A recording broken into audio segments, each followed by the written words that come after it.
Missile সংযুক্ত এই ছোট্ট নৌযান এখন পরিণত হয়েছে রুশ বাহিনীর আতঙ্কে। প্রচলিত নাম সি ড্রোন বা সামুদ্রিক ড্রোন। ক্ষেপণাস্ত্রের পাশাপাশি বোমা এবং বিস্ফোরক বহনেরও সক্ষমতা আছে এগুলোর।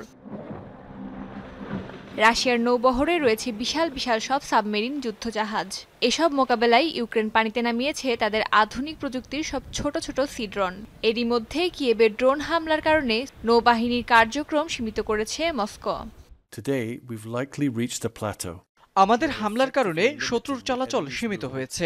আগে যেসব শক্তিশালী হামলা দেখা যেত সেগুলো বেশ কিছুদিন ধরেই নেই, কারণ শত্রু তাদের কৌশল পরিবর্তন করেছে।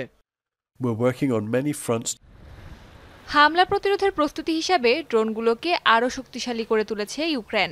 ছোট্ট V5 র্যামিং ড্রোন এবং বড় V7 অস্ত্র বহনকারী ড্রোন উভয়ই রিমোট কনসোল দিয়ে নিয়ন্ত্রিত। সম্প্রতি একটি V7 ড্রোনে যুক্ত হয়েছে পরিবর্তিত মার্কিন সাইড উইন্ডার ক্ষেপণাস্ত্র। ভবিষ্যতে আমাদের ড্রোনগুলো স্বয়ংক্রিয়ভাবে লক্ষ্য খুঁজে বের করবে, বেসামরিক জাহাজকে সামরিক জাহাজ থেকে আলাদা করবে এবং নিজেই সিদ্ধান্ত নেবে। আমাদের কাছে ইতিমধ্যেই প্রচুর পরিমাণে ডেটা, ভিডিও এবং অপারেশনাল উপাদান রয়েছে যা এআইকে প্রশিক্ষণ দিতে ব্যবহার করা যেতে পারে। আকাশ এবং স্থল অভিযানে রুশ বাহিনীর একের পর এক আক্রমণে অনেকটাই কোণঠাসা ইউক্রেন। তবে সাগর পথে এই সি ড্রোনের মাধ্যমে নিজেদের সক্ষমতা জানান দিচ্ছে কিয়েভ সেনারা। অস্মিতা বিশ্বাস, যমুনা নিউজ।